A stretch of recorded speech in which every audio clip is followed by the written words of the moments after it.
Hey guys, so this is the '06 Honda Civic that I raced in Ormstown, Quebec, June 9th. It did alright, the car. I finished second place, but I had a lot of issues with it. Whenever it got hot, I guess the temp sensor makes the throttle not work, so I'd have to throw it into neutral, then drive over and over to get it to move. What didn't help is this tire's actually still inflated, and that's crushed down on it.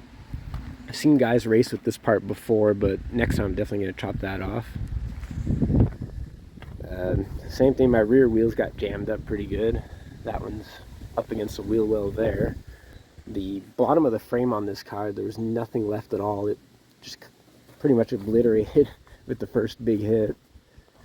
Same thing on this side. It's all jammed up right here. So the rear end was sliding around a lot. What actually took this car out was I broke an axle on this side, and the reason that happened is because this motor mount sheared right here. That part right there is actually supposed to be in this hole, and it's just pushed back, so put too much stress on the axle and it came apart. Every car in my heat had pretty much jack suspension. I didn't bother doing any of that because this car, the reason I didn't film any of the build was life gets in the way, and then you're building at night using headlights and nobody would have seen anything anyway. I had a homemade header just using pieces of the exhaust that it had, but that just collapsed into itself and it just kind of sat there the entire race. So it was still working, but obviously wasn't the best design.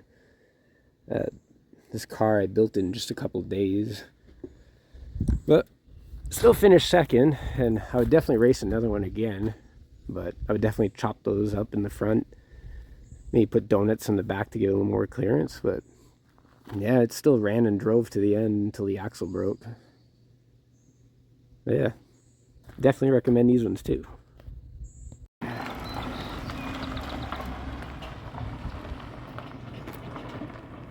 And off she goes.